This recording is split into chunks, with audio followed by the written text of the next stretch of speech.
Yo, what's up? Assalamualaikum warahmatullahi wabarakatuh. Salam kenal dari gue JR. Buat lo semuanya yang belum subscribe, jangan lupa di subscribe. Dan bagikan juga video ini ke teman-teman lo semuanya. Hari ini kita bakal ngebahas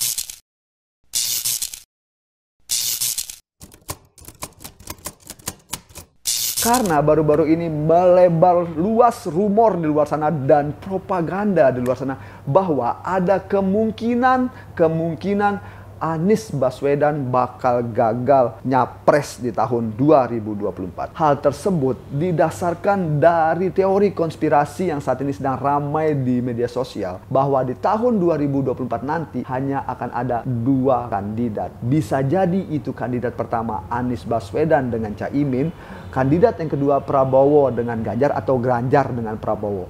Atau bisa jadi Ganjar PS Prabowo dan Anies Baswedan tidak terlibat di dalam kontestasi tersebut. Kenapa? Kalian pasti bertanya-tanya, alasan lu apa bang ngomong seperti itu? Karena kalau kita beranjak pada sebuah statement yang disampaikan oleh Bapak SBY ketika dia menyampaikan statement publiknya, poin pertama, jangan ada dusta di antara kita. Poin kedua, begitu AHY gagal menjadi cawapresnya Anies Baswedan, Bapak SBY menyampaikan bahwa ada dalang atau mastermind di balik itu semua. Yang ketiga, Bapak SBY juga menyampaikan bahwa ada upaya di tahun 2024 nanti hanya akan ada dua calon saja. Beranjak dari statement tersebut bahwa akan ada kemungkinan Bapak Anies Baswedan gagal nyapres karena baru-baru ini Bapak Muhaimin Iskandar atau yang kita kenal dengan Caimin dibuka kemungkinan oleh KPK untuk dipanggil. KPK melayangkan surat panggilan untuk Caimin dan surat panggilan tersebut ditujukan kepada Caimin sebagai saksi kasus dugaan korupsi Sistem Proteksi Tenaga Kerja Indonesia di Kementerian Tenaga Kerja yang terjadi pada tahun 2012. Kalian pasti bertanya-tanya, kenapa harus Caimin? Karena kebetulan kasus dugaan korupsi tersebut terjadi pada tahun 2012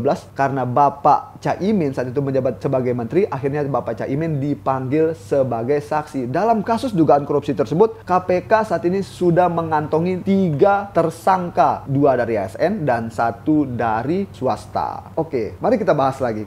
Kemungkinan potensi Anies Baswedan gagal nyapres.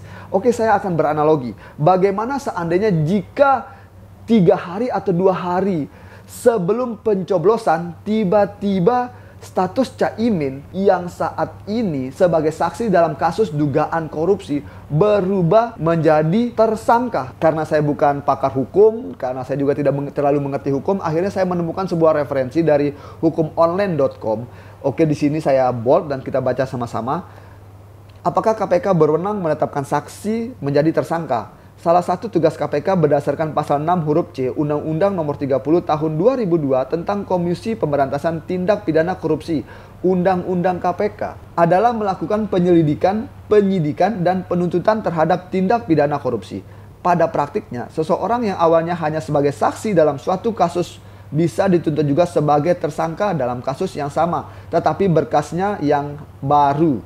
Sebagai contoh, Hari Sarbono yang bertindak sebagai saksi dalam kasus korupsi Oentarto Sidung Mawardi terkait pengadaan mobil pemadam kebakaran pada akhirnya menjadi tersangka. Lalu kalau kalian bertanya apakah mungkin KPK merubah status saksi menjadi kasus tersangka? Jika kita merujuk dari laman hukum online ini dan dari contoh kasus, itu mungkin. Maka tidak menutup kemungkinan bahwa besar kemungkinan Bapak Anies Baswedan bakal gagal menjadi cawapres apabila seandainya 2 atau 3 hari menjelang hari pemilihan KPK merubah status Caimin. Apakah itu mungkin atau tidak? Saya bertanya kepada teman-teman dan saya juga bertanya kepada diri saya sendiri, apakah itu mungkin akan terjadi? Mari kita menduga-duga dan silakan komen di kolom komentar.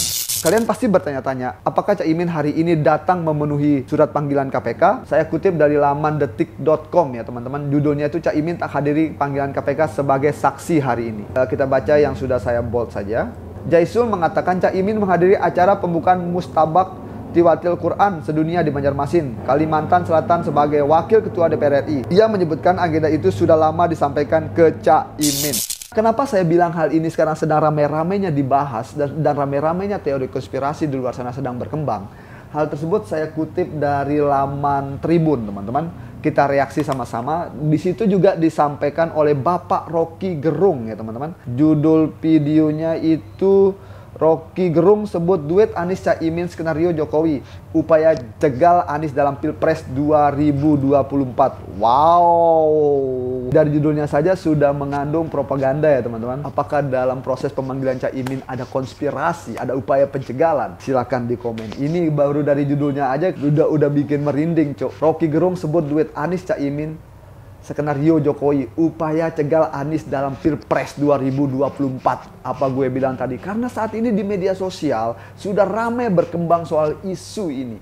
Jadi kita sama-sama akan mereaksinya. Oke, 1, 2, 3, let's go. Anies ditawan oleh Jokowi melalui Caimin.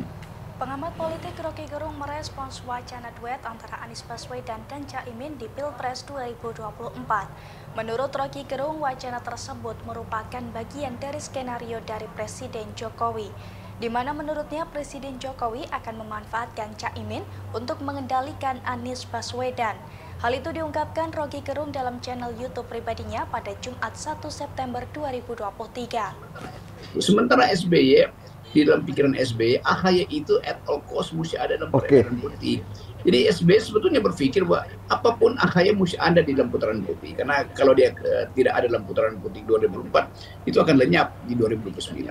Jadi kita lihat dua paradigma nilai. Yang satu, SBY mendalilkan bahwa Demokrat itu memang mempersiapkan kader, yaitu AHY.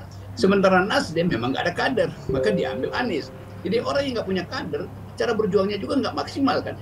Lain misalnya kalau Anies itu betul-betul kadernya Nasdem, maka Nasdem akan at all cost mempertahankan Anies supaya Anies tentukan presidennya sendiri. Jadi orang pada waktu memilih Anies percaya bahwa Anies akan memilih calon presiden, calon wakil presiden sendiri kan. Surya Paloh bahkan bilang begitu, kami serahkan pada Anies. Jadi tetap orang lihat bahwa ada kepicikan sebetulnya. Kita nggak sebut aja pengkhianatan, karena dalam politik kiat mengkhianati itu biasa. Tapi kepicikan pada Surya Paloh tuh. Sekarang orang menunggu apakah Anies itu tetap di dalam tema perubahan, padahal Caimin itu ada bagian dari keberlanjutan. Sebentar. Perubahan padahal Caimin bagian dari keberlanjutan. Ini menarik ini statement ini. Bukan pengkhianatan tapi kepicikan. Wow, saya suka dengan kata-kata itu. Kita lanjut tonton ya. Ya itu sebetulnya dasarnya. Jadi buat sementara kita anggap bahwa ya kemarahan Pak SBY masuk akal dan itu didasarkan pada semacam perjanjian moral bahwa kita mau perubahan. Perubahan artinya jangan ada unsur yang di dalamnya adalah Jokowisme tuh. Nah, Anies Jokowisme. Wow. Oke, kita lanjut. Oke, kita mundurin dikit ya. Biar lanjut. Tuh. Nah, Anies, Caimin pasti Jokowisme, masih ada Jokowisme atau elemen-elemen Jokowi ada di situ. Jadi publik melihat bahwa Anies kalau pakai Caimin dia akan dikendalikan oleh Jokowi dan itu panjang ceritanya tuh. Bisa aja satu waktu. Bentar. Anies kalau pakai Caimin bisa mungkin bisa tadi ya katanya. Aduh, saya takut menyebutnya. Kita ulang ya. Di sini saya suka di sini kata-katanya ada tadi mungkin bisa itu. Coba kita ulang. Bentar. Dan kita mundurin lagi dikit. Masih ada Jokowisme atau elemen-elemen Jokowi ada di situ. Jadi publik melihat bahwa Anies kalau pakai Caimin dia akan dikendalikan oleh Jokowi dan publik melihat katanya kalau Anies memakai Caimin bahwa gue takut sebut cuy. Kita ulang lagi ya. Kalian saja yang nonton. Di situ. Jadi publik melihat bahwa Anies kalau pakai Caimin dia akan dikendalikan oleh Jokowi dan itu panjang ceritanya tuh. Bisa aja satu waktu Jokowi merasa udah cukup, udah mencalonkan Anies dengan Caimin, tapi nama Anies terlalu melambung tuh dan itu berbahaya kalau Anies betul-betul jadi presiden. Nggak mungkin Anies nggak akan kendalikan Caimin. Lalu Jokowi berpikir lagi, oke, supaya Anies nggak jadi presiden, ada sprindik di Anies nggak ada sprindik di Caimin ada. Ada. Bayangkan misalnya dua hari sebelum. Oke, stop. Kita fokus di sini ya. Bayangkan dari kata-kata bayangkan ya, kita fokus di sini ya. Kata-kata bayangkan. Ayo kita bayangkan. 2 hari sebelum pencoblosan tiba-tiba agak jauhan dikit kita mulai. Nggak jadi presiden, ada sprindik di Anies nggak ada. Ada sprindik di Caimin ada. Ada. Bayangkan misalnya dua hari sebelum pencoblosan tiba-tiba sprindik keluar pada Caimin karena soal kardus segala macam masih ada di KPK kan. Udah gagal lah Anies kan. Jadi kita mesti hitung sampai di situ tuh kira-kira tuh. Karena Jokowi tetap ingin bahwa pengendalian dia itu harus maksimal entah pada Ganjar atau pada Prabowo. Jadi tetap di otak Pak Jokowi atau Ganjar atau Prabowo. Anies itu nggak mungkin. Kalau Anies mulai mengejar Ganjar dan apalagi mengejar Prabowo, maka mesti dibatalkan. Itu jadi sebetulnya Anies ditawan oleh Jokowi melalui Caimin. Terima kasih sudah Oke.